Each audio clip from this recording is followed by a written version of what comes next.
हाँ जी, तो मैं आ गई हूँ स्कूल से पेटीएम निपटा के। और इन केस आपने अभी तक पेटीएम वाली वीडियो नहीं देखी तो इंस्टाग्राम पे मिल जाएगी, that is live life easy के नाम से वहाँ पर पेज है। क्योंकि स्कूल की ऑफिस की वीडियोस मैं इस पे कम डालती हूँ, मैं डालती ही नहीं, मतलब बच्चों से रिलेटेड जो वीडियो होती है वहाँ डालती हूँ। और अब खाना वगैरह खा के मैंने अभी कपड़े चेंज नहीं किए हैं, मैं आ गई थी फटाफट इसमें कमेंट्स पढ़ने में, ताकि मैं आपके रिप्लाई इसमें दे सकूं। एक्चुअली ये शूटेड होना था परसों और ये डिले होते होते 2 दिन लेट हो गया ये वाला, वरना संडे अक्सर मैं कोशिश करती हूँ कि क्वेश्चन आंसर वीडियो संडे में जाए। बट अगेन क्वेश्चन कुछ ऐसे थे कि जिनको था कि मुझे लगा पढ़ के जिन्हें जल्दी जवाब चाहिए। कल आपको इसके नेक्स्ट डे, मतलब जब भी ये ब्लॉग जाएगा डे आफ्टर टुमारो वाले में, तो मॉर्निंग ब्लॉग शूटेड है आज का ही, कि जब मैं पेटीएम में गई थी ऐसे तैयार होके, तो उससे पहले क्या क्या करके गई थी, तो वो आप लोगों को मिलेगा नॉर्मल ब्लॉग वाला जो आपको ज़्यादा पसंद है। लेकिन आज वाला ये है क्वेश्चन आंसर वीडियो, जिसे हम कहते हैं आओ बहन बातें करें। तो इसमें ज़्यादातर वुमेन इशू और मेनली जॉब वाली मम्मास की ही बात नहीं होती, जो हाउस वाइफ्स हैं, स्टूडेंट्स हैं, सबकी कोई ना कोई जो भी मुद्दे उन्हें लगता है कि यहाँ पे डिस्कस करने से उनकी थोड़ी सी प्रॉब्लम हल्की हो सकती है, सॉल्व हो सकती है, तो मैं अपनी तरफ से कोशिश कर लेती हूँ। ठीक है जी। तो आज के जो क्वेश्चन है तो ढेर सारे, लेकिन कोशिश करूंगी कि जल्दी से जल्दी समअप हो जाए। तो चलो आज का एपिसोड शुरू करते हैं। वेलकम टू आओ बहन बातें करें। उससे पहले मैं बातों में आपके साथ मगन हो जाऊं, अगर ये साड़ी पसंद आ रही हो तो ये मीशो से है, इससे पहले कि आप कमेंट करके पूछो मैं बता दूं, और कई साल पुरानी है। और इसका जो ब्लाउज है ये DIY है, इसके साथ दूसरा ब्लाउज था लेकिन था रेड कलर का ही, और ये इस तरीके का उसमें बॉर्डर था। तो मेरे पास ऑलरेडी आर्ट सिल्क में ब्लाउज था, इसके साथ की जो साड़ी है वो किसी दूसरे ब्लाउज के साथ बहुत ज्यादा अच्छी लगती है, तो मैं उसे उसके साथ पहनती हूँ। ये ब्लाउज खाली था तो मैंने इसका कपड़ा जो है वो वेस्ट नहीं किया, इसमें ये जो ये है बॉर्डर, इसको हाथ से अटैच करके बनाया था। तो इसमें आपको मेरा शॉर्ट्स भी मिल जाएगा, पहले बना हुआ वीडियो और लॉन्ग वीडियो भी है इसकी। तो फिलहाल अच्छी बात यह है कि इतनी पुरानी होने के बाद भी अभी भी अवेलेबल है, और 400 कुछ रुपए में, मैंने 500 कुछ में खरीदी थी, लेकिन अब ये 478 जो आज मैंने शो किया था, मतलब देखा था उसमें, तो 478 रुपए की दिख रही थी। अच्छी साड़ी है ऑफिस वेयर के हिसाब से, मेरी मतलब फेवरेट साड़ियों में से एक है। तो ये अगर आपको अच्छी लग रही हो तो लिंक आपको इसका डिस्क्रिप्शन में मिल जाएगा। अब आज के फटाफट से चलते हैं क्वेश्चन पे। तो क्वेश्चन नंबर 1, देखो आज के क्वेश्चन अगर समअप करें ना तो 3-4 तो है बच्चों से रिलेटेड, कि या तो बच्चों की वजह से घर नहीं मैनेज हो पा रहा, या घर की वजह से बच्चे नहीं मैनेज हो पा रहे। दूसरी एक रीजन वही ससुराल वाले सपोर्ट नहीं कर रहे, सारा दिन काम करने के बाद भी ताने। या फिर एक अलग सा क्वेश्चन आया है जिसमें जो स्टेप फादर की वजह से प्रॉब्लम है थोड़ी सी, हालांकि मैंने उनकी निजी समस्या मुझे कुछ ज्यादा ही निजी लगी तो मैंने उनका कमेंट में रिप्लाई कर दिया था, लेकिन मैं आपके साथ थोड़ा सा उसमें शेयर करूंगी कि आप लोग भी बताना कि मैंने जो उन्हें बताया वो सही बताया या आपके अकॉर्डिंग में गलत रही। ठीक है जी। तो पहले अगर देखें तो जो पहले बच्चों का करते हैं, क्योंकि 2 क्वेश्चन बच्चों से रिलेटेड, एक ही क्वेश्चन 2-3 लोगों ने पूछा था और मेन उनकी वजह से ही इतनी जल्दी शूट हो रहा है वीडियो। इसमें क्या था कि जब उनका बेटा जो है जिन्होंने क्वेश्चन पूछा वो 7th स्टैंडर्ड में है, और 7th स्टैंडर्ड में होने के बाद भी अगर वो बैठती हैं तो उनका बेटा 90% तक लाता है, लेकिन अगर वो नहीं बैठती तो वो 0%। मतलब ये तो खैर अतिशयोक्ति उन्होंने लिख दी है, 0 पे तो कौन ही आएगा 90 वाला बच्चा, लेकिन हाँ जो 90 लाता हो अगर वो 70 पे भी आ जाए तो ऐसी फीलिंग आती है जैसे कुछ आया ही नहीं। तो आई होप कि आप समझ गए होंगे। फिर इस पे एक और क्वेश्चन आया कि भाई जवाब दे दीजिए दीदी, इस तरीके का। अब मैंने ये फील किया कि ये हमेशा होता है, और मेरे साथ भी बहुत होता था, औरों के साथ भी होता है, कि जब तक उनकी मम्मी पढ़ा रही हैं बच्चों को खुद, तब तक तो चल रहा है सब कुछ सही। लेकिन जिस क्लास से भी मम्मी बिजी हो गई या कोई स्थिति ऐसी हो गई कि नहीं कर पाई वो बच्चे की एक एक चीज को कवर, वहां पर बच्चे की परफॉर्मेंस जो है वो डाउन होने लगती है। मुझे लगता है कि ये फिजिक्स के नियम की तरह बिल्कुल सत्य है, और जब आपको पता है कि जब आप छोड़ेंगे तब आपके बच्चे की परसेंटेज डाउन जाएगी, तो मैंने इसका क्या एक हैक निकाला। मेरे साथ भी यही था, UKG 1st 2nd 3rd 4th तक भी मैंने कोशिश की कि सब कुछ लिखवा के देखूं, 4th में आके लेकिन मुश्किलें आई। उसके 1-2 पेपर में मैंने ट्राई किया इनको थोड़ा सा सेल्फ स्टडी की तरफ प्रमोट करने का, कि मेरे बिना कहे भी या मेरे बिना एक एक वर्ड सुने भी ये क्या करके आती हैं। तो एज ऑब्वियस जो एक्सपेक्टेड था परसेंटेज डाउन गई। लगातार 3 एग्जाम से परसेंटेज जो है वो इनके डाउन हो रही है, मैं आपको बताऊं। लेकिन लगातार इनका सेल्फ स्टडी का लेवल मेरी बेटियों का बढ़ रहा है। पहले मुझे जितना हाथ लगाना पड़ता था अगले पेपर में उससे कम हुआ, उससे अगले पेपर में उससे कम हुआ। और इस बार के पेपर अब आप देखो, उधर इनके पेपर चल रहे थे मेरी बेटियों के, उधर मेरे स्कूल में पेपर चल रहे थे, मैं अकेली थी, तबीयत भी खराब हुई, सब कुछ हुआ। अगर नॉर्मली जैसे मैं इनके पेपर कराती थी अगर ऐसे कराती तो शायद कुछ भी संभव हो नहीं पाता। लेकिन इस बार देखो वीडियो भी जाती नहीं, सब कुछ हो गया। जो पुराने व्यूवर हैं उन्हें पता होगा कि मैं अक्सर इनके एग्जाम में पोस्ट डाल दिया करती थी कि 6-7 दिन वीडियो नहीं आएगी। इस बार ऐसा नहीं किया मैंने। ये इस बार के बिजनेस में केवल कल की वीडियो मिस हुई। कहने का मतलब क्या है अब इसके टैगलाइन की, अगर आपके दिक्कत ये है कि बच्चा जब आप बैठते हो तब आपकी परसेंटेज बच्चा अच्छे याद लाता है और नहीं बैठते तो बिल्कुल डाउन हो जाती है। अगर आपको पता है ऐसा होना ही है तो आप बच्चे के बड़ी क्लास में जाने का इंतजार ना देखें। 7वीं 8वीं तक के रिजल्ट कहीं जॉब में नहीं लगने, किसी चीज में उसके नंबर काउंट नहीं होने। जब ये एक डाउनफॉल आना है, एक रिजल्ट इस तरीके का आना है जब आप बच्चे की एक एक चीज खुद करवाना बंद करोगे, तो ये अच्छा है कि वो 9th-10th में जाके पिछड़े। उस टाइम टीन एज चलेगी, उस टाइम पे उसको ये स्ट्रगल करनी पड़े। इससे अच्छा मुझे लगता है कि ये चीज हमें शुरू में कर देनी चाहिए, बिफोर 8th क्लास। तो जब वो डगमगाएगा 1 साल 2 साल उस बच्चे को संभलने में लगेंगे, वो साल उसके उन सालों में आएंगे जिनकी कोई आगे जाके बहुत ज्यादा मार्क्स की वैल्यू होनी नहीं है। बहुत ज्यादा क्या, देखो कहीं भी नहीं है। कौन पूछ रहा छठी में कितने नंबर आए थे? 10th से मार्क्स गिने जाते हैं हर जगह। तो अगर आपका बच्चा 10th में पहुंचने से पहले, 8th में पहुंचने से पहले गिर के, संभल के, लुढ़क के, खड़ा होके, याद करके अपना सीख गया खुद पढ़ना, एक आध बार नंबर कम आए, बहुत कम आए, फिर एवरेज आए, फिर अच्छे आने शुरू होंगे। अगर वो पहले सीख गया तो आप फायदे में रहोगे। अगर आपने जितना हो सक रहा आप करते गए 9-10 तक करे और फिर वहां जाके भगवान ना करे आपको छोड़ना पड़ा और नहीं हो पाता पॉसिबल।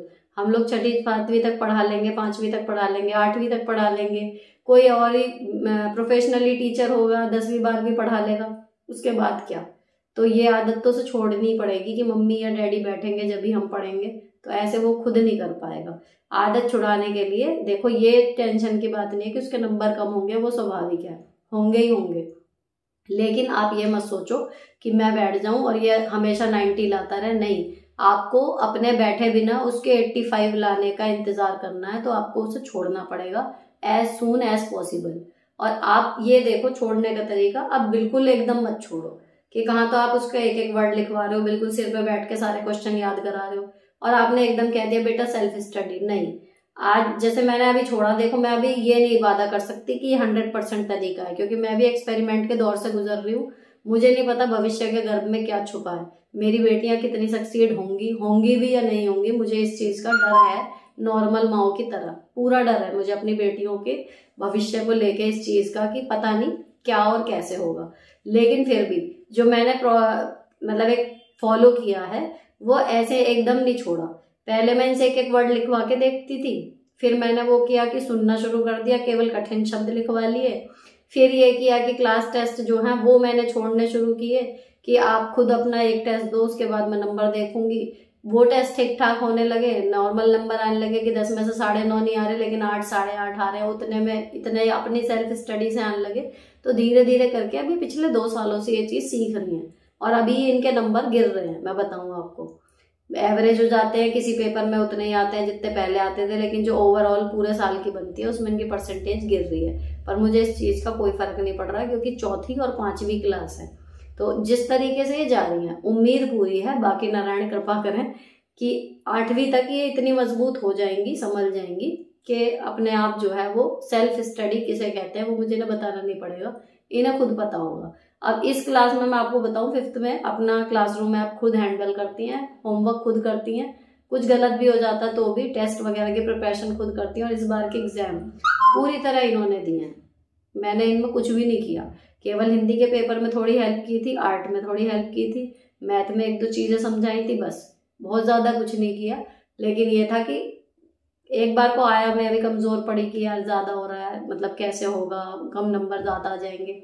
फिर मैंने अपने आप को यही किया कि ये प्रोसेस है and we have to trust the process, ये ऐसे ही सीखेंगे। तो अगर आएंगे भी इस बार नंबर कम तो मैं मेंटली प्रिपेयर्ड हूँ, देखते हैं क्या होता है। तो यही तरीका है कि आपको छोड़ना पड़ेगा एज सून एज पॉसिबल, थोड़ा थोड़ा करके छोड़िए। आई होप कि आपको ये आंसर सेटिस्फैक्ट्री लगा होगा और आप अप्लाई करो, धीरे धीरे प्रॉब्लम सॉल्व हो जाएगी जिन भी मॉमीज के साथ ये प्रॉब्लम है। आप चलते हैं फटाफट दूसरे सवाल की तरफ। तो बच्चों से रिलेटेड आए थे 3 क्वेश्चन, उसमें से एक सबसे बड़ा आंसर इसी का था, बाकी के क्विकली हो जाएंगे। कि दूसरा है कि उनकी बेटी बड़ी हो गई है 6-7 साल की या शायद 4.5 साल की, खाना नहीं खाती अपने आप, खुद खिलाएं इतना टाइम नहीं है, जॉब पे है, सारा घर का काम है। सेम कंडीशन मेरे साथ है विद आराध्या। जब तक मैं उसे अपने हाथ से खिलाती थी तब तक वो बिल्कुल बढ़िया थी, जो आपने पुरानी फोटो देखी है गोल मटोल। अब 2-2.5 साल से स्ट्रगल कर रही हूँ उसे कि वो खुद से ढंग से खाना खाना शुरू करे, लेकिन नो कहना चाहिए सेटिस्फैक्टरी रिस्पॉन्स येट। अभी तक भी उसको यह है कि खा ले खा ले खा ले, मुझे टोकना पड़ता है, इधर उधर चलती रहूंगी, काम करती रहूंगी, टोकती रहूंगी। चूजी है, लेकिन दिक्कत यह है डिसिप्लिन अच्छा है मेरी बेटियों का, तो दिक्कत मेरी नहीं है उनकी है। मना नहीं कर सकती कि ये सब्जी बिल्कुल नहीं खाऊंगी, वो मैंने छूट नहीं दी हुई, लेकिन ज्यादातर चीजें जो उसे पसंद नहीं होती उनको छुआ छुआ के खाएगी या फिर बहुत देर तक लेके बैठी रहेगी। ये प्रॉब्लम मेरे साथ भी है, सेम पढ़ाई की तरह। लेकिन यहाँ पर भी जब मुझे लगता है कि बीमार हो गई है या मुझे लगता है कभी इसको देख के कि बहुत ज्यादा मतलब वीक होने लगी है और मेहनत बढ़ रही है, तो मैं इसको नाप के, मतलब कहना चाहिए 15 दिन, हफ्ता, इसे अपने हाथ से खिला देती हूँ। इसको खुद फर्क लगता है थोड़ा सा, एक ही टाइम होता है मेरे पास, रात को ही समय है, तो उस टाइम पे मैं इसको अपने हाथ से खिला देती हूँ कभी कभी। तो ये है कि इसको लगता है कि हाँ मम्मी ने खिलाया तो देखो मैंने खा लिया, ये फिर मोटिवेट हो जाती है, फिर थोड़ी देर लाइन पे आ जाती है। बाकी मुंह से लगातार समझाती रहती हूँ मैं इसको कि खाओ, मशीन है, फ्यूल डालना पड़ेगा, ये वो मेरा ऑन रहता है, ताकि उसको खाने की इम्पोर्टेंस पता चलती रहे और सब कुछ खाना है ये जरूरी पता लगता रहे। बाकी आप ये सोचो कि भाई बच्चे को अगर मैंने छोड़ दिया और वो कमजोर हो जाएगा तो सेम नंबर वाली चीज है, माना कि ये दिक्कत आएगी, लेकिन आप कब तक खिलाते रहोगे, आपको एक ना एक दिन छोड़ना ही पड़ेगा। तो यहाँ पर भी एक तो ये चीज है कि थोड़ा सा अपना मन कैड़ा करो, स्ट्रिक्ट रहो कि खाना तो तुझे है ही, आधे घंटे में खा, मुझे नहीं पता। एक तो ये रीजन, और दूसरा एक आप क्या करो कि ऐसा नहीं है कोई भी बच्चा जिसे कुछ भी पसंद ना हो, उसे मान लीजिए 10 में से, मेरी आराध्या को ही मैं बताऊं, आरोही सब खाती है, मान लीजिए 10 में से 6 चीजें उसे नहीं पसंद आ रही, वो धीरे खा रही है, लेकिन जो 4 चीजें उसे पसंद है वो बहुत तेजी से खाती है, पेट भर के खाती है। तो यहाँ मैं खुश हूँ, तो ऐसा करती हूँ मैं उसकी डाइट में कि 4 चीजें जो हैं जो उसकी पसंद की है वो हफ्ते में बनती ही बनती हैं, 1 या 2 बार, चारों एक साथ नहीं तो 1 बार 2 बार हफ्ते में उसका फेवरेट खाना जरूर ऐसा बनेगा। तो उसको ये पता रहता है कि भाई मुझे ये भी मिलेगा, ये भी मिलेगा, खाना मुझे सब है, और उम्मीद पूरी है कि आज नहीं तो कल धीरे धीरे उसकी ईटिंग हैबिट्स डेवलप हो जाएंगी।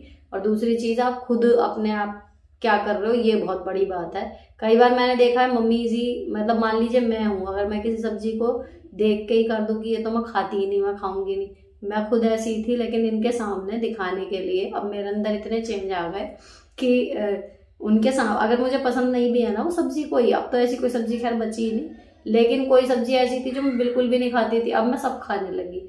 बस ये पसंद की सब्जी 1 कटोरी खाई जाएगी तो वो आधी कटोरी खाएंगे, इतना हो जाता है बस। तो जब बच्चे देखते हैं ना कि मम्मी डैडी भी कॉम्प्रोमाइज नहीं कर रहे कि आज ये नहीं बना तो हम वो खाएंगे, तो वो धीरे धीरे पता है, एक रूल होता है घर का कि भाई खाना तो है और अपने आप ही खाना पड़ेगा। जब बच्चे के दिमाग में ये रहेगा तो वो खा लेगा धीरे धीरे।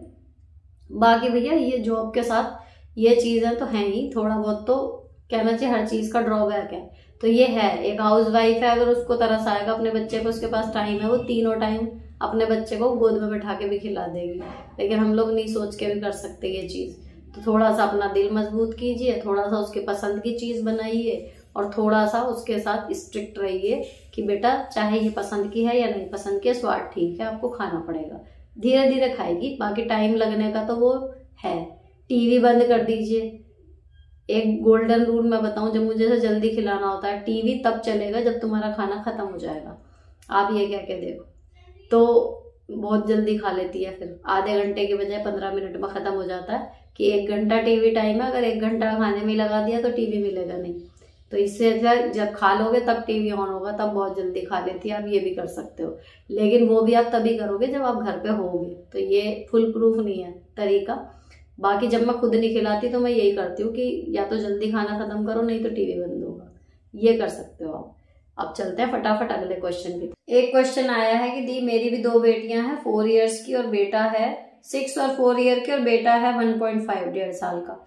वो ब्रेस्ट फीडिंग नहीं छोड़ रहा, ना ही कुछ कहता है, खाता है, जिसकी वजह से मेरा पूरा दिन घर के काम और उसे बार बार फीड कराने में निकल जाता है। मैं अपनी बेटियों को बिल्कुल टाइम नहीं दे पाती, कभी उनका होमवर्क लर्न नहीं करवा पाती, रिटर्न का ही मुश्किल से करवा पाती हूँ, जिसकी वजह से मैं डिप्रेस्ड रहती हूँ। और ज्वाइंट फैमिली में रहती हूँ, सास ससुर की सेवा भी है, दूसरा कोई बच्चे को देखने वाला भी नहीं है। मैं क्या करूँ दीदी, प्लीज सजेस्ट मी। ठीक है जी। अब बच्चा है इनका 1.5 साल का। अब 1.5 साल का जब बच्चा है तो अभी उसको दूध पिलाना पड़ेगा आपको, लगभग 2.25 2.5 का जब वो हो जाए, जब आप देर ना करें उसको दूध छुड़ाने की। कुछ भी आप बहाना कर दीजिए कि चोट लग गई मम्मा को, या कुछ भी उसको दिखा दीजिए, कुछ ऐसा कलर सा लगा के जिसका स्वाद गंदा हो। क्योंकि कई बच्चे मैंने देखे हैं, मैं जैसे सजेस्ट करती हूँ किसी को कि वो उस जो भी वो लगाते हैं उसको डराने के लिए, बच्चे को तो पी के देखता, मान लीजिए आपने शहद लगा लिया तो वो मीठा लगेगा उसको पीने में, तो वो मान जाता है कि चोट नहीं है। तो कुछ ऐसा लगाना है जो हानिकारक ना हो लेकिन उसको स्वाद कड़वा हो, नीम का तेल या कुछ और इस तरीके का। तो कहीं ना कहीं आपको उस टाइम पे बच्चे का दूध 2.25 2.5 साल में तो छुड़वाना ही है। तब तक क्या करेंगी, 1 साल तक। अब आपकी बेटियां हैं 4 और 6 साल की, तो LKG या हद से फर्स्ट में होंगी। इतना प्रेशर मत लीजिए, जितना हो सक रहा है ठीक है। इस टाइम पे बच्चों के रिटर्न में भी क्योंकि पूरा ध्यान देना पड़ता है, ओरल्स स्कूल वाले भी काफी अच्छा करा देते हैं। अगर नहीं करा रहे हैं तो भी इट्स ओके।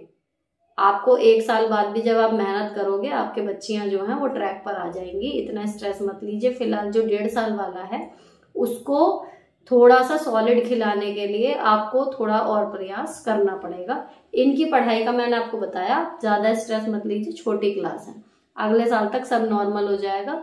जब वो दूध पीना छोड़ देगा आपके पास सडनली टाइम बढ़ेगा, रात में आपकी नींद अच्छे से पूरी होगी, तो चीजें बदलेंगी। 1 साल की दिक्कत है, काट लीजिए। और दूसरी चीज, उसको खिलाने के लिए फॉर्मूला मिल्क वगैरह अगर वो नहीं खा रहा, काफी बच्चों को उसका टेस्ट पसंद नहीं आता, आप उसको दाल या पतली पतली सब्जी, नए नए मतलब उसको टेस्ट जो है ना, वो 1 2 2 चम्मच ट्राई कराते रहो, तो पता नहीं उसको क्या पसंद आ जाए। और एक बार वो कुछ खाने लगा, आपका काम बन जाएगा।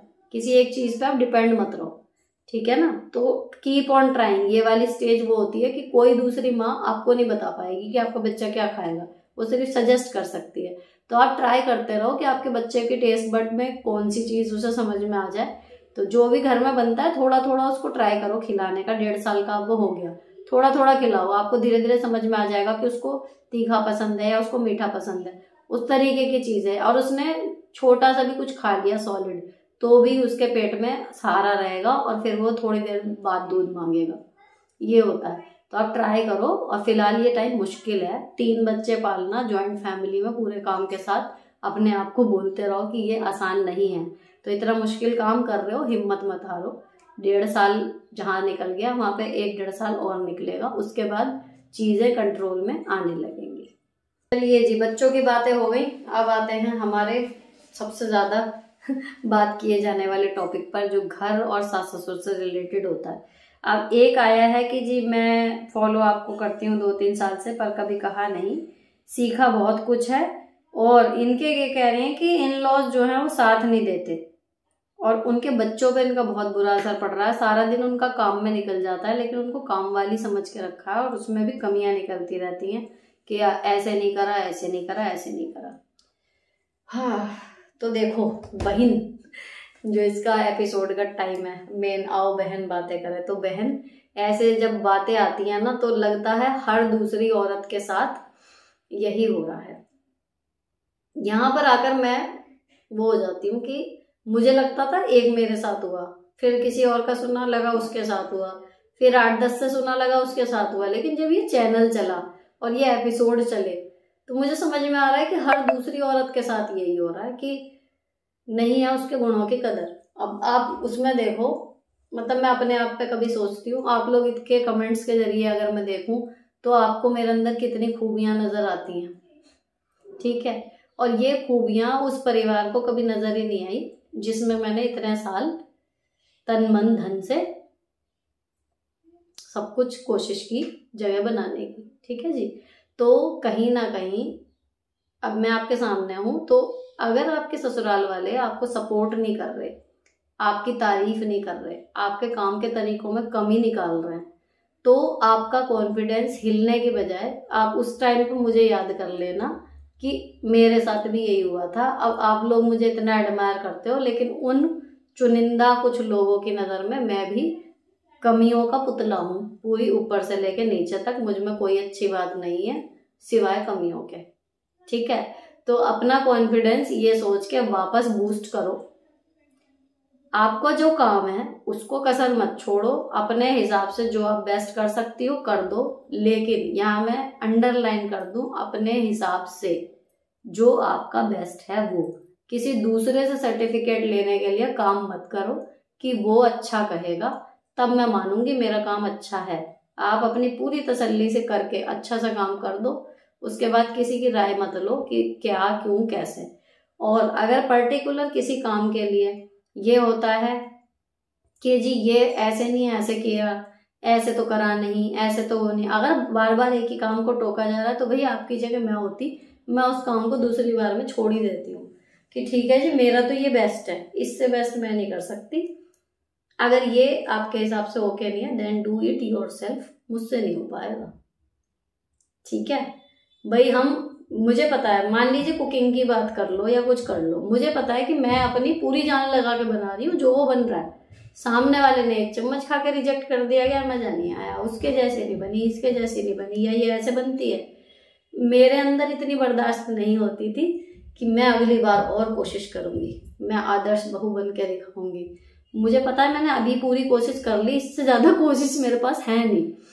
तो माँ मेरी बस हो जाती थी, तो मैं वो सब्जी हाथ जोड़ लेती थी कि भाई ये मुझसे नहीं बनेगी, अब इससे बेटर, ये मेरा बेस्ट है, अगर ये चलता है तो ठीक है मैं दोबारा बना दूंगी, अगर ये नहीं चलता तो जिसके हाथ की ये बेटर लगती है वो बनाएगा फिर वो सब्जी। तो वहां मैं उसमें नहीं गई कि मुझे इनसे नोबेल प्राइज लेना ही है, नहीं जी फला सब्जी है ये सुनीता अच्छी नहीं बनाती, वो अच्छी बनाती है, लेकिन नहीं सुनीता क्यों नहीं अच्छी बनाती हुई, सुनीता ही अच्छी बनाएगी और मैं बनाए जा रही हूँ। नहीं भाई, जितना मुझसे बनना था मैंने पूरा ध्यान लगाकर एक बार दो बार ट्राई कर ली, अब नहीं बनी, ये मेरा बेस्ट है, और बहुत सब्जियां हैं मैं वो बना लूंगी। ठीक है, तो आप सॉर्टेड रहो। आप अगर अपने खुशी के लिए, मैंने पिछली बार भी कहा था, अगर आप अपनी खुशी के लिए दूसरे का मुंह देखोगे, उसके अप्रूवल की जरूरत आपको है कि वो कहेगा आप अच्छे हो तब आपको लगेगा आप अच्छे हो, तो आप कभी अच्छे नहीं बन पाओगे, आप बुरे ही रहोगे। आपको खुद को लगने लगेगा कि मेरे अंदर तो कोई क्वालिटी नहीं है। चक्कर में मत पड़ो, सपोर्ट नहीं करते इसकी मैंने आपको बता दी, आपका जो काम है आपको करना है। भाई घर में रह रहे हैं, मैं कभी भी किसी से ये नहीं कहती अपनी ड्यूटीज से पीछे हटो या ससुराल में काम मत करो। जब रह रहे हो अपना जो काम है, आपका जो हिस्से का काम है, अगर देवरानी जिठानी है या सास है, जो भी है, आपके काम बटे हुए होने चाहिए। सबसे पहली बात, नहीं बटे तो बांटो। एक आदमी 12 जनों का काम करे ये कोई तरीका नहीं है, और वो कर भी नहीं सकता। कितने साल करेगा, फ्रस्ट्रेशन होगी, उसके बाद भी उसके काम को अप्रिसिएशन नहीं मिल रही। तो पहला काम तो ये कि काम होने चाहिए डेफिनेट कि भैया ये काम इसका, ये काम इसका, ये काम इसका। दूसरी चीज, आप अपना बेस्ट काम करके दो, उसमें कोताही मत करो कि आपको पता है कैसे अच्छे से करना फिर भी आप राड़सी काट रहे हो, ये बिल्कुल मत करो। काम बढ़िया करो, क्योंकि आप उनको परेशान करने के लिए या आपका मन नहीं है उनकी सेवा करने का, उस चक्कर में आप अपने टैलेंट खराब मत करो। जो काम आप बढ़िया कर सकते हो बढ़िया करते रहो। आज नहीं तो कल कोई नहीं रहने का, जब आप अपने दम पे अपनी लाइफ जी रहे होंगे तो पता लगा जो आपको आता था वो भी आपने गुड़ गोबर कर दिया सब। 2 बात हो गई। तीसरी बात, जब आप अपना बेस्ट काम कर लिया, उसके बाद किसी के अप्रूवल की जरूरत मत महसूस करो। आपको पता है आपने बढ़िया कर दिया। सपोज करो मैं वीडियो बना रही हूँ, मैं वीडियो बना के किसी को दिखाने थोड़ी जा रही हूँ कि बताओ जी कैसी बनी है।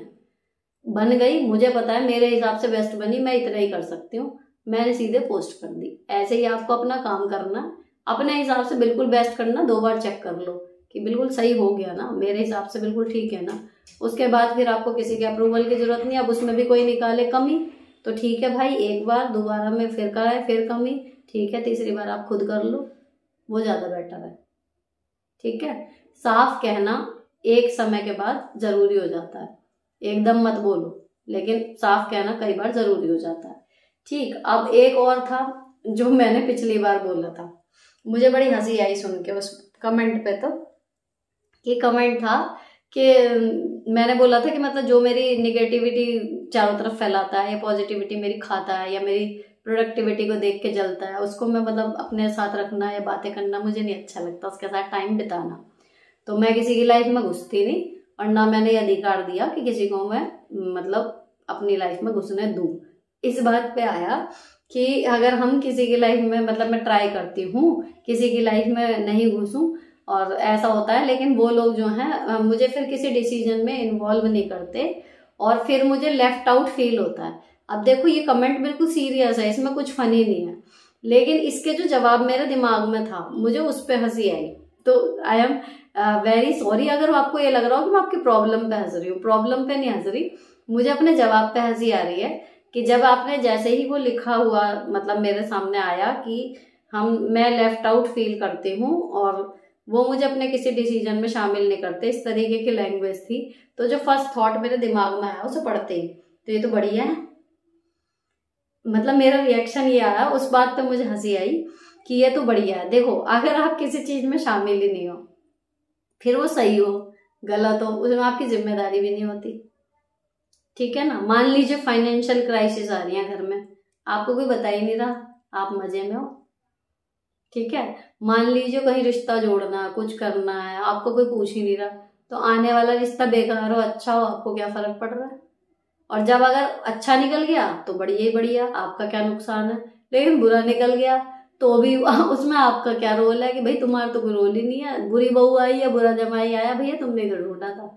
तो कहीं ना कहीं आप तो इसमें बहुत सॉर्टेड हो कि आपको कोई पूछ ही नहीं रहा, आपको पूछ के भी आपकी प्रॉब्लम से बढ़ाएंगे, वो क्या ही कर लेंगे आपके साथ, ठीक है ना। तो अच्छी बात है वो अपने मुद्दे खुद ही हैंडल कर रहे हैं, मैं तो मोर देन ओके हूँ इस चीज में, मुझे नहीं फर्क पड़ता। अच्छा नहीं, वैसे शुरू में पड़ता था, मैं बताऊं आपको वो रील आती है ना early years of marriage and बाद में क्या होता है, वो सेम वो सच है। ये सारी जो औरतों पर रीलें बनती है ना वो कटु सत्य है, उन्हें हास्य व्यंग के माध्यम से बताया जाता है, तो वो फैक्ट है। शुरू में बड़ा बुरा लगता था कि मुझे डिसीजन में शामिल नहीं करते, मैं तो फैमिली मेंबर हूँ और ये और वो, मैं परिवार का हिस्सा नहीं हूँ, पर एक्चुअली आप नहीं हैं। आप कितना ही मान लें आप हैं नहीं, ब्लड रिलेशन जो हो जाएंगे वो बहू नहीं हो सकती, इतना मुझे समझ में आ गया अच्छे से। और जिस दिन समझ में आ गया उस दिन से जिंदगी सुखी है, कोई एक्सपेक्टेशन ही नहीं है, पता है नहीं पूछेंगे, और पूछेंगे भी तो फॉर्मेलिटी के लिए, तो ठीक है जी अच्छा जी बात खत्म। तो ये हर जगह होता है, आपके ब्लड रिलेशन, अब तो ब्लड रिलेशन भी क्या ही कहूँ, लेकिन जो मेन रिश्ते होते हैं ना वो अलग ही होते हैं, आप नहीं कर सकते उनकी बराबरी कहीं पर भी। तो ये सॉर्टेड है, अच्छी बात है, आप उस पर टिके रहो कि भाई एक हद से ज्यादा अपनी लाइफ में ना किसी को घुसने दो और ना किसी की लाइफ में घुसो, दोनों ही चीजें, सुखी रहोगे शांत रहोगे। इसके ऊपर पता है मुझे एक रील याद आई, एक बार मतलब रील में क्या दिखाते हैं कि एक लेडी आ रही है किचन में से, यहाँ पर स्लैब पे उसके हस्बैंड का फोन रखा हुआ है विदाउट एनी लॉक, तो उसने देखा फोन को, ऐसे उठाया और ये रख दिया, अब ऊपर चल रहा है वो पॉइंट ऑफ व्यू, वो क्या कह रहे हैं, I have lot of problems already. तो उसे कोई इंटरेस्ट नहीं है अपने हस्बैंड का खुला हुआ फोन दोबारा चेक करने में कि इन केस कुछ निकल गया तो उसे घुसना ही नहीं है उसमें, वो लॉक फोन को भी यहाँ से साइड से बंद करके और ऐसे रख गई। तो मुझे इतनी हंसी आई, मैंने कहा ये होता है सॉर्टेडनेस कि भाई मेरे पास अपनी प्रॉब्लम पहले ही बहुत है और चाहिए नहीं, तेरा कुछ चल भी रहा तो तू अपने आप देखता रहे, हैंडल कर ले। तो जितना कम घुसोगे औरों के लाइफ में और जितना उन्हें कम घुसने दोगे उतना शांति में रहोगे, नुकसान में नहीं हो। तो टेंशन मत लो इस चीज की कि हम लेफ्ट आउट फील करते हैं, कोई बात नहीं, अकेले काफी हैं हमेशा, क्योंकि अल्टीमेटली झेलनी सारी चीजें अकेले ही हैं, कोई इससे ज्यादा रहने वाला है नहीं। तो एक आया था जी इनके स्टेप फादर वाला जो मैं बता रही थी कि आप बताना कि जवाब सही दिया या नहीं दिया। ऐसा था कि एक स्टेप फादर हैं और वो जो लेडी हैं जिन्होंने क्वेश्चन पूछा है वो 7,000 रुपये महीने की जॉब करती है, उन्होंने बड़ी मुश्किल से पैसे जोड़े हैं 2-2.5 साल काम करके। अब क्या होता है कि जी उनके स्टेप फादर उनको तो कोई सपोर्ट करते नहीं किसी भी चीज में, लेकिन अब उनके यहाँ किसी की शादी है तो उनके फादर का कहना है कि तुम पैसे उसमें सारे दे दो, और मम्मी उनको सपोर्ट कर रही है कि भैया दे दे और बाद में जो है तेरे पापा वापस कर देंगे, उनका मन नहीं है और वो पजल्ड है। तो मैंने उन्हें सलाह ये दी कि फिलहाल आप दे दीजिए अपनी मम्मी की खातिर। अब उनका यह है कि जी बहुत मुश्किल से जोड़े हैं, थोड़े बहुत की बात होती तो कर देती। तब भी मैंने उन्हें सजेस्ट यही किया है कि आप दे दीजिए, एक बार आपको देने ही चाहिए, और अगर इस बार पैसे वापस नहीं आते तो फिर आगे के लिए ना तो आपकी मम्मी का मुंह पड़ेगा, और उनका पड़े भी तो आपका मुंह है मना करने के लिए। लेकिन फिलहाल आपकी माँ उनसे जुड़ी हुई है, उनके लिहाज से आपको दे देने चाहिए, मैंने उन्हें सजेस्ट कर दिया। अब आप कमेंट करके ये बताना कि सही कहा या नहीं, क्योंकि मेरी लाइफ में जब ये सिचुएशन आई थी तो मैंने कर दिया था कि जिसे देने हैं उनसे मैं नहीं जुड़ी हुई, लेकिन उनसे कोई ऐसा जुड़ा हुआ है जिससे मैं जुड़ी हुई हूँ, और इससे भी ज़्यादा पैसे समझिए मैंने दे दिए थे। तो मैंने जो किया वो मैंने उन्हें बता दिया। आप बताना कि आपको सही लगा या गलत। अब इसके बाद चलते हैं अगले क्वेश्चन की तरफ। हाँ जी, टमी फैट के लिए आया था बहुत बार कि जी कैसे कम किया था मैंने।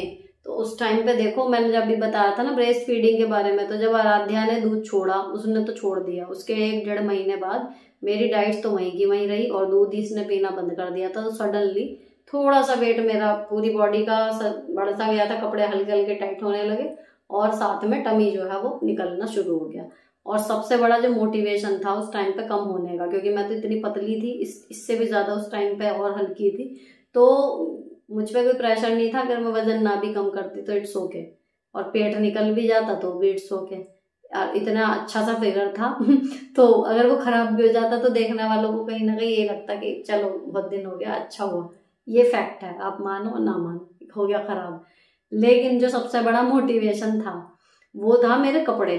उस टाइम पे जब बच्चों का जन्म हुआ है उसके बाद ही स्मार्टफोन मेरे हाथ में आया और मैंने ऑनलाइन शॉपिंग शुरू की थी उसी साल। अब 1-1.5 साल में मैंने भर भर के सूट जो हैं वो बनवा लिए। अब सारे सूट जो हैं वो एक ही नाप के सिले हुए थे, बिल्कुल फिटिंग के, और जैसे ही मेरा वजन बढ़ा वो सारे सूट जो हैं वो टाइट होने शुरू हो गए, और एक एक सूट ऐसा नगीने जैसा चुन चुन के बनाया हुआ। और जब पहनती थी ना, मतलब मेरा सबसे बड़ा खुशी का मौका वही होता था जब मैं नया सूट सिलवा के पहनती थी। इतनी क्रेजी थी मैं कपड़ों को लेके। अब तो कहना चाहिए जगह कम हो गई और दूसरे वही कपड़े इतने भरे पड़े हैं, पुरानों के भी फिर DIY कर लेते हो, तो सही बताऊं तो रखने की ढंग से जगह नहीं है, इसलिए थोड़ा कम कर दिया कपड़ों का। अब जो है वो कम करने का जो मोटिवेशन इतना स्ट्रॉन्ग था ना, सबसे बड़ी चीज वही होती है कि आप कम क्यों करना चाहते हो, वो जितना इंपॉर्टेंट होगा फिर आप कर जाओगे कुछ भी। अब मेन क्या होती है, करा क्या क्या। मैंने योगा सीखा था बच्चों से पहले, कुछ भी नहीं था उसमें, कोई आसन नहीं आते मुझे, कुछ नहीं आता, सिर्फ प्राणायाम आता है अच्छे से।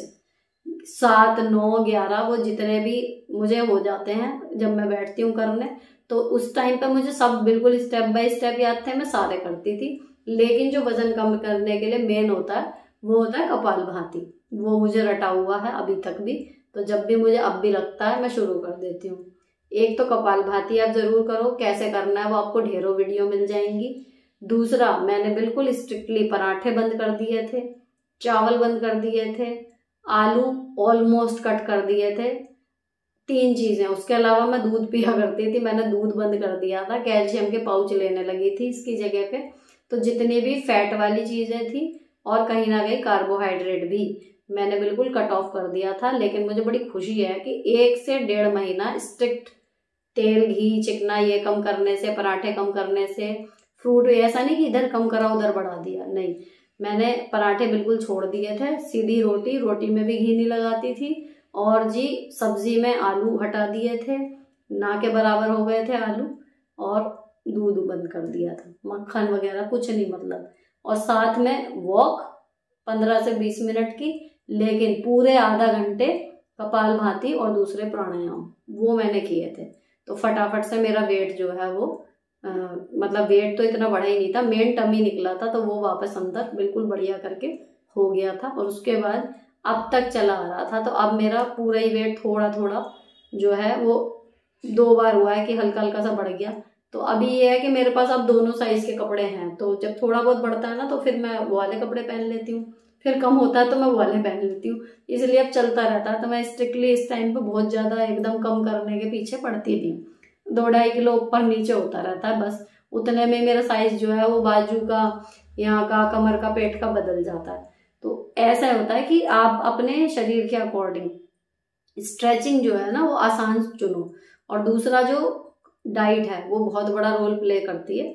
तो आप चिकना, मीठा और ये आलू, चावल, ये चीज़ें जितनी कम कर दोगे आपका वेट और टमी उतना जल्दी कम हो जाएगा। ये नॉर्मल सी बात है, इसमें कोई बहुत बड़ी डाइटिशियन होने की या साइंटिस्ट होने की बात नहीं है। जिन चीज़ों से चर्बी बढ़ती है पेट पे उन्हें आप कट कर दो, और साथ में जो बढ़ गई है उसे कम करने के लिए आप कपालभाति कर लो, हो जाएगा आपका काम आसान। इतना ही सिंपल है। तो यही करती हूँ और यही करके हो जाता है। हर बार जब बाहर निकलता है अंदर वापस चला जाता है। तो आपको भी करना चाहिए यही, और आई होप कि हो जाएगा। दिक्कत ये होती है हम लोग या तो बहुत लेट शुरू करते हैं जब तक कि वो पक जाती है हमारी जो चर्बी है, या फिर करते हैं लेकिन 2 दिन करते हैं छोड़ देते हैं कि आधा घंटा होगा तो करेंगे, नहीं तो नहीं करेंगे, ये चक्कर हो जाता है। तो अगर आप 10 मिनट ही कर रहे हो ना लेकिन डेली कर रहे हो तो उतना भी आपके मसल्स पे फर्क पड़ेगा और ढीला हो जाएगा पहले पेट और फिर वापस अंदर भी चला जाएगा। और अगर एक बार ढीला हो जाए, नहीं भी जाए अंदर, एक एज इफेक्ट होता है। जैसे मेरा अब मैं कितना ही पतला कर लूँ वो बिल्कुल वैसा नहीं होगा जैसा मेरा 20s या 30s में हो जाता था फ्लैट, बिना जिम के। ऐसे नहीं होने का। लेकिन ये होता है कि वो ऐसे बाहर नहीं निकला हुआ, ऐसे लटक सा गया थोड़ा सा। तो जब आप सूट वगैरह पहनते हो ना तो वो बिल्कुल फ्लैट दिखेगा, साड़ी पहनोगे वो बिल्कुल सही दिखेगा, ये होता है। तो बिल्कुल ऐसे निकलने से बढ़िया है जितना अंदर है उतना काफी है। ऐसा तो नहीं कि हमें एब्स दिखाने हैं वो वाला करना, तो उसके लिए फिर जिम होता है। बाकी सिंपल इतना नॉर्मल टमी कम करने के लिए कि फ्लैट सा दिखे, तो आप ये दोनों चीजें कर लो, आसन में, योगा में, इसमें प्राणायाम में, कपालभाति, और जितने भी कार्बोहाइड्रेट्स और फैट्स वाली चीजें हैं उनको थोड़ा कम करो। फैट्स तो कम ही कर दो, कार्बोहाइड्रेट में भी जितना कट कर सकते हो, रोटी वगैरह ही लो बस, तो हो जाता है बहुत जल्दी कम, 1-1.5 महीने में। एक एक लाइन वाले क्वेश्चन जिनके एक एक लाइन में आंसर है कि एक बार मैं वीडियो में दिखाऊं रिटर्न कैसे करें। तो अभी मैंने दिवाली हॉल वीडियो के लिए सामान मंगाया है, अगर उनमें से कुछ अच्छा नहीं आया मैं रिटर्न करूंगी तो इस बार मैं स्क्रीन रिकॉर्डिंग आपको दिखाऊंगी कि कैसे रिटर्न करा, कब वो आया लेने के लिए और कैसे कैसे क्या। लेकिन हो जाता है अगर आप ऑल रिटर्न्स पे क्लिक करके करें। इसके अलावा आया था ड्राई स्किन के लिए फेस पैक। तो मेरी ड्राई स्किन है, ड्राई स्किन के लिए कोई भी फेस पैक बनाओ, उसमें मॉइस्चराइजर के लिए हनी या एलोवेरा, इस तरीके की कोई चीज आपको बेसिकली मिला लेनी है। बताने वाले आपको जितने भी आप फेस पैक वगैरह देखोगे ना जो ब्यूटी वाले वीडियो हैं उनको, अब एक आप बात सोचो, मान लीजिए मेरा बेसन दही और नींबू वाले से या बेसन दही और शहद वाले से जो बेस्ट है, मेरा काम बिल्कुल बढ़िया चल रहा है, तो मैं अगले हफ्ते दूसरा क्यों लगाऊं? अगर मेरा, मुझे पता है कि मेरा बेसन और दही से टैनिंग खत्म हो जाती है या दही और शहद से मेरी टैनिंग खत्म हो जाती है, स्किन ठीक हो जाती है, तो सॉर्टेड रहूंगी ना कि मैं वही लगाऊंगी। अब उनका है चैनल जो इस तरीके के ही वीडियो ला रहे हैं, तो उनको अगर वो हर बार यही थोड़ी बताएंगे कि बेसन में दही मिलाओ, बेसन में दही मिलाओ, बेसन में दही मिलाओ, अब उनको वीडियो बनानी है, वो कुछ और बताएंगे आगे का। तो वो इतने सारे पैक बताते हैं कि सुन के हमें समझ में नहीं आता क्या मिलाएं क्या लगाएं। बेसिक सी चीज क्या है, ड्राई स्किन है तो आपको सूखा लगाओगे वो ड्राई हो जाएगी। मॉइस्चराइजर आपको चाहिए, उसके लिए कुछ चिपचिपी लेसदार चीज होनी चाहिए जो आपकी स्किन को थोड़ा सा मॉइस्चराइज कर दे, प्लम्प कर दे। तो ऐसी चीजें क्या क्या है, ग्लिसरीन है, आपकी शहद है, आपका ये है एलोवेरा जेल, ठीक है। लेकिन एलोवेरा जेल एक बार साइड इफेक्ट में देख चुकी हूँ, अगर इसमें विटामिन ई ना मिलाया जाए तो ये आपकी ड्राई स्किन की बैंड भी बजा सकता है। तो मैं एलोवेरा जेल बहुत ज्यादा, तब से शायद 4 या 5 साल हो गए, कोविड से पहले की बात है, मैं अवॉइड ही करती हूँ। थोड़ा बहुत अगर इसमें सीरम में मैंने इस बार मिलाया तो विटामिन ई का कैप्सूल उसमें जरूर जाएगा, नहीं तो वो काम नहीं करता एलोवेरा जेल। तो बेस्ट है हनी या सबसे बेस्ट है भाई साहब ग्लिसरीन, इससे बेटर कुछ है ही नहीं। तो आपके ड्राई स्किन है, पहली चीज आपको ग्लिसरीन जरूर लगानी है। दूसरा काम क्या है फेस पैक का, क्लींजिंग करने का। क्लींजिंग के लिए आप बेसन ले लो, ओट्स का आटा ले लो, सादा आटा भी लेके अगर आप लगा लोगे ना तो भी आपकी क्लींजिंग हो जाएगी, कोई इतनी बड़ी बात नहीं होती। 2 चीजें हो गई। तीसरी चीज क्या होती है कि आपको नेचुरल ब्लीच चाहिए, आप नींबू मिला लो या फिर आप हल्की सी हल्दी डाल दो जरा सी, आपकी स्किन पे ऐसा इफेक्ट आ जाएगा जैसे कि आपने ब्लीच की हुई, ठीक। और इसके अलावा क्या हो सकता है, आपकी टैनिंग हो गई, मान लीजिए स्किन ड्राई है, साथ में आपकी स्किन जल गई और टैन हो गई। बेस्ट चीज है दो, एक तो दही और दूसरा आलू।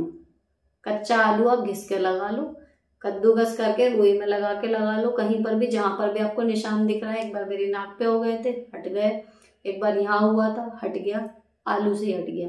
आलू को ना कई बार आप देखो इरेजर कहा जाता है, तो उसको ऐसे ऐसे करके आप घिसो, लेकिन 2-3 दिन घिसना पड़ेगा, वो हो जाता है। तो जो आपकी स्किन में दिक्कत आ रही है आप वो लगाओ, किसी के कहने से मत लगाओ कि ड्राई स्किन के लिए ये फेस पैक लगाओ, वो फेस पैक लगाओ।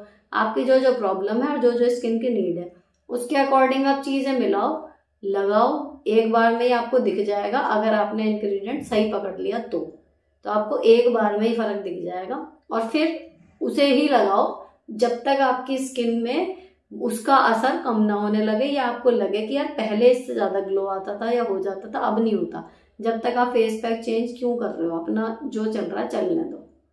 थोड़ी लाली चाहिए, हल्का सा आप चुकंदर का रस डाल लो, उससे पिंकिश आ जाएगा थोड़ा सा, लेकिन देखना पड़ेगा आपकी जरूरत है क्या, वो आप ही देखो, किसी और को इतना नहीं पता होता। और कितनी चीजें ऐसी हैं, मैंने देखा है एलोवेरा जेल लोग डंडी काट के सीधी की सीधी लगा लेते, इतना बढ़िया मुंह हो जाता उनका, मेरे को सूट नहीं करा।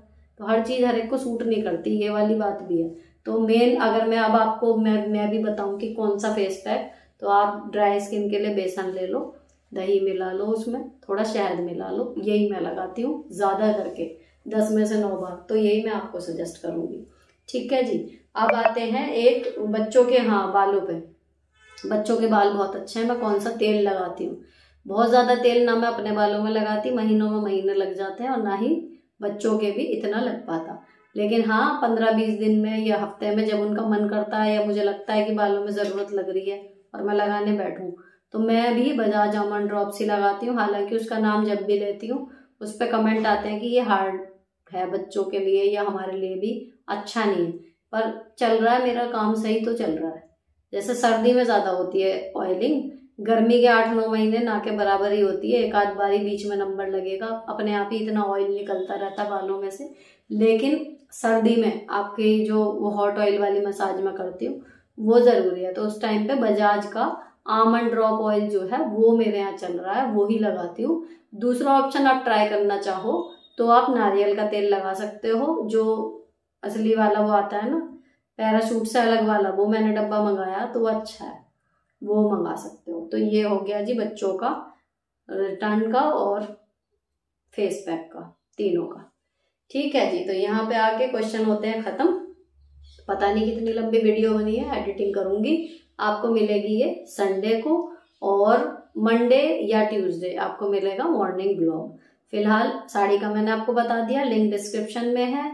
और जो हॉल वीडियो मेरी आती है उसके लिए दूसरा चैनल है justify your blessing with Sunita, वहां पर आपको हॉल वीडियो मिल जाएंगी, जितने भी सामान मैं अपने घर के लिए मंगाती हूँ।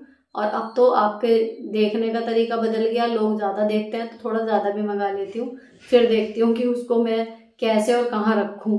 अच्छा जी, ये वाला है। और दूसरा, अगर आपको मेरे स्कूल की या फिर ऐसे ही मेरी फनी वीडियो एक आध, मैं ज्यादा फनी नहीं बनाती वीडियो, तो उसमें अगर आपको देखनी हो तो इंस्टाग्राम पे जुड़ जाओ, इंस्टाग्राम वाले लिंक पे, वो भी लिव लाइफ इजी के नाम से है। तो जो अपडेट यहाँ किसी वजह से मिस हो जाएगी वो वहां आप मिस नहीं करोगे।